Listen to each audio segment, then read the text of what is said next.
ચાલો વિદ્યાર્થી મિત્રો, નૂતન જ્ઞાન સેતુના ડિજિટલ પ્લેટફોર્મ પર આપ સૌનું સ્વાગત છે. હું છું મેહુલ બારિયા. વિદ્યાર્થી મિત્રો, આજે આપણે ધોરણ 7 નું માહિતીનું નિયમન પ્રકરણ એટલે કે ત્રીજું પ્રકરણનો અભ્યાસ કરવા જઈ રહ્યા છીએ. બરાબર વિદ્યાર્થી મિત્રો, તો ચાલો તૈયાર થઈ જાઓ. પ્રતિનિધિત્વ મૂલ્ય. પ્રતિનિધિત્વ મૂલ્ય એ માહિતીના સમૂહનું મધ્યવર્તી માપ છે. આ એક એવી સંખ્યા છે જે માહિતીના સમૂહનું પ્રતિનિધિત્વ કરે છે, એટલે કે મહત્તમ અને લઘુત્તમ અવલોકનોની વચ્ચે આવેલી હોય છે. આ મૂલ્યોને મધ્યવર્તી સ્થિતિમાનના માપ પણ કહેવામાં આવે છે. જુદા જુદા પ્રકારની માહિતીને સમજવા માટે જુદા જુદા પ્રતિનિધિત્વ મૂલ્યોની જરૂર પડે છે, જેમાં છે અંકગણિતીય, સરાસરી, વિસ્તાર, બહુલક, મધ્યક.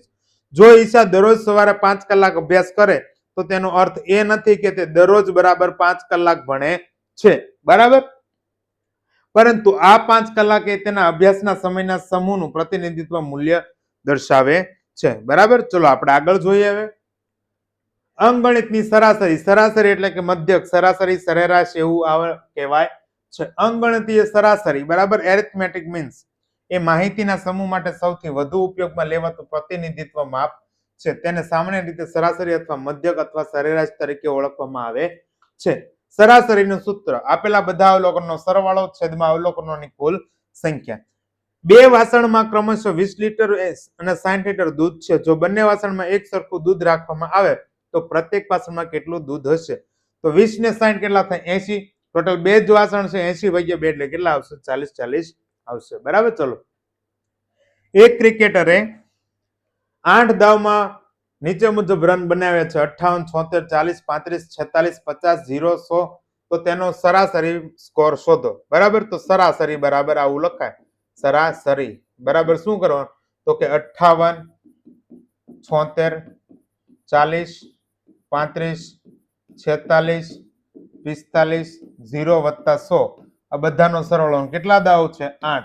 તો જે સરવાળો મળે એને તમે 8 વડે ભાગી નાખો એટલે તમને જવાબ મળે, એની સરાસરી થઈ. ઓકે વિદ્યાર્થી મિત્રો, ચલો આગળ જોઈએ આપણે ફટાફટ. નમસ્કાર વિદ્યાર્થી મિત્રો, આગળ વધીએ પહેલા ફટાફટ આપણી ચેનલ પર જેટલા પણ બાળકો આ વિડીયો જોઈ રહ્યા છે એમાંથી હજુ સુધી 24% બાળકોએ ચેનલ સબસ્ક્રાઇબ કરી છે. 75.9% જેટલા બાળકોને જે ચેનલ સબસ્ક્રાઇબ કરવાની બાકી છે, તો ફટાફટ ચેનલને સબસ્ક્રાઇબ કરી દો. આ ચેનલ પરથી તમને તમારા ધોરણના તમામ પાઠના સ્વાધ્યાય, તમામ વિષયના પાઠના સ્વાધ્યાય પોથીનું સોલ્યુશન, એ સિવાય પરીક્ષા સમયે મોડેલ પેપર પણ મળી રહેશે. આ ઉપરાંત ધોરણ 5 માં આવતી સીઈટી ની પરીક્ષા, જવાહર નવોદયની પરીક્ષા, ધોરણ 6 ની પીએસસી ની પરીક્ષા તેમજ ધોરણ 8 માં આવતી એનએમએમએસ અને જ્ઞાન સાધનાની પરીક્ષાના વિડિયો લેક્ચર અને મોડેલ પેપર પણ તમને આ ચેનલ પરથી મળી જવાના છે. તો ફટાફટ ચેનલને સબસ્ક્રાઇબ કરો. કેટલાક બાળકોને આ રીતે બટન બતાવતા છે તો કેટલાકને આ રીતે બતાવતા છે. ફટાફટ એ બટનને દબાવો અને બાજુમાં આપેલ બેલ આઇકન પણ દબાવી દો.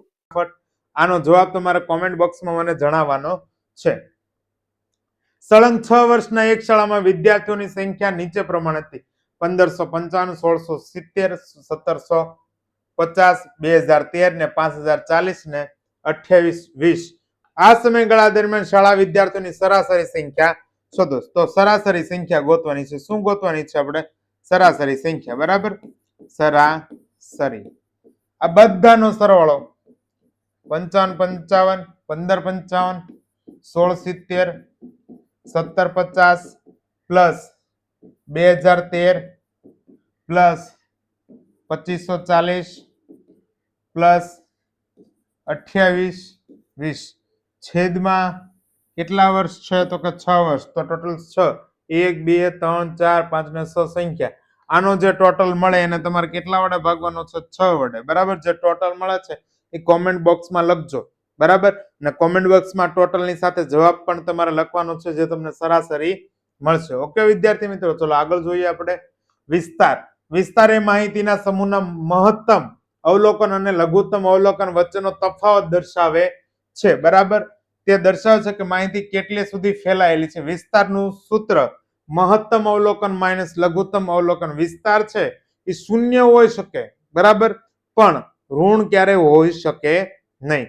એક શાળાના 10 શિક્ષકોની વર્ષમાં ઉંમર નીચે મુજબ છે: 32, 41, 28, 54, 35, 26, 23, 33, 40.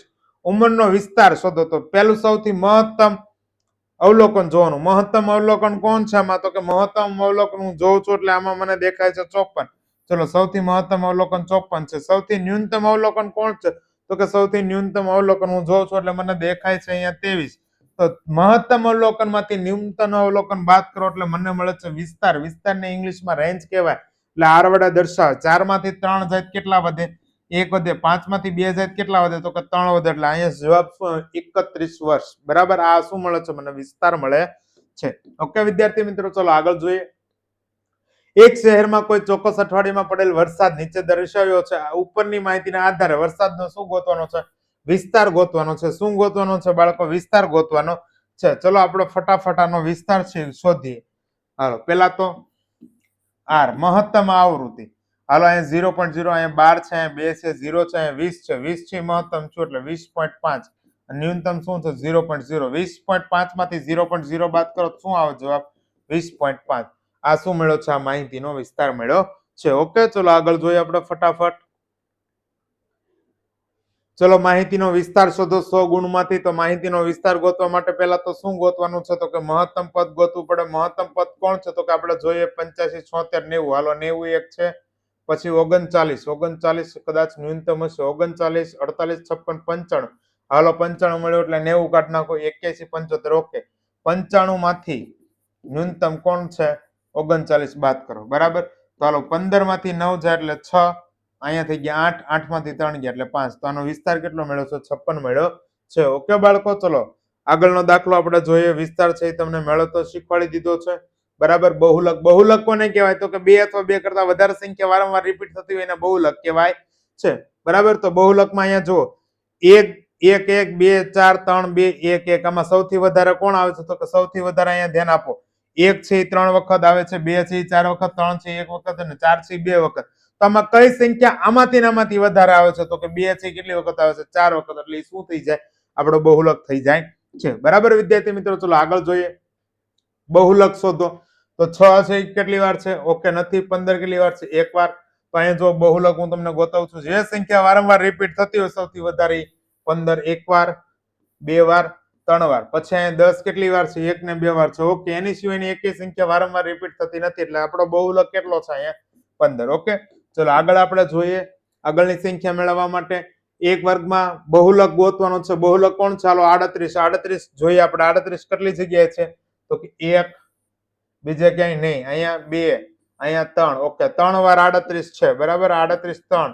પછી 42 તો કે 1, બીજે ક્યાંય નહીં. પછી 35 37 32. ઓકે નહીં. 45 50 નહીં. 43 1 2 3. એટલે 2 બહુલક મળ્યા. 38 અને 43 આપણા 2 બહુલક છે. ઓકે વિદ્યાર્થી મિત્રો, ચલો આગળ જોઈએ ફટાફટ આપણે. મધ્યસ્થ. મધ્યસ્થ એટલે શું? તો કે જે અવલોકન આપેલા છે એને ચડતા ક્રમમાં ગોઠવો. ચડતા ક્રમમાં ગોઠવીને એક્ઝેક્ટ જે વચ્ચે આવે છે એને મધ્યસ્થ કહેવાય. બરાબર. 17 18 24 25 35 36 46 છે. હવે આમાંથી શું કરવાનું? તો કે એક્ઝેક્ટ વચ્ચે આવવા જોઈએ. કેટલા અંકો છે એ ગણી લો. 1 2 3 4 5 6 7. 7 પદ છે વચ્ચે કોણ આવે? તો કે આ.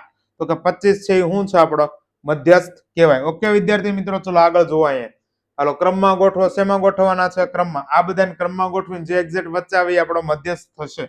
બરાબર. આનો જવાબ છે કોમેન્ટ બોક્સમાં તમે લખજો. બરાબર. તો અહીંયા જો તમને ફરી વખત એકવાર બતાવું છું કે સૌથી નાની સંખ્યા કોણ છે? તો કે 12 છે. એક વાર, 2 વાર. હાલો, 12 કેટલી વાર? 2 વાર થઈ ગયું. 13 કેટલી વાર છે? 1 ને 2 13. 14 કેટલી વાર? 3 વાર. હાલો 14. ઓકે, પછી કોણ આવે છે? 16 અને 19. કેટલી સંખ્યા થઈ? 1 2 3 4 5 6 7 8 ને 9. 9 છે તે એક્ઝેક્ટ વચ્ચે કોણ આવે છે? તો કે એક્ઝેક્ટ વચ્ચે 5 નંબરની સંખ્યા કોણ છે? 14 છે. 14 છે એ શું હોય? આપણો મધ્યસ્થ હોય. ઓકે વિદ્યાર્થી મિત્રો, તો અહીંયા તમને ખ્યાલ આવી ગયો છે. લંબ આલેખ. લંબ આલેખ છે તમને દોરતા આવડે છે. ફટાફટ તમારા આ લંબ આલેખ છે એ દોરી નાખવાનો છે. બરાબર. દિવ્લંબ આલેખ છે એ પણ બહુ સરળ છે અને એ તમને પણ આવડી જશે. ઓકે વિદ્યાર્થી મિત્રો, તો અહીંયા સુધી આપણું આ ચેપ્ટર પૂર્ણ થાય છે. લંબ આલેખ અને દ્વિલંબ આલેખની પ્રેક્ટિસ તમે કરો છો એટલે એમાં તમને વાંધો આવતો નથી. મધ્યક, મધ્યસ્થ ને બહુલક ઉપર ખાસ વિશેષ ધ્યાન આપવાનું છે ને બાકી રહ્યો વિસ્તાર. વિસ્તારમાં શું હોય? સૌથી મહત્તમ અવલોકન માઇનસ સૌથી ન્યૂનતમ અવલોકન. ઓકે વિદ્યાર્થી મિત્રો, આપણું ચેપ્ટર અહીંયા પૂરું થાય છે. ફરી વખત આપણે પાછા બીજા ચેપ્ટરમાં આપણે મળશું. ઓકે, થેન્ક યુ વિદ્યાર્થી.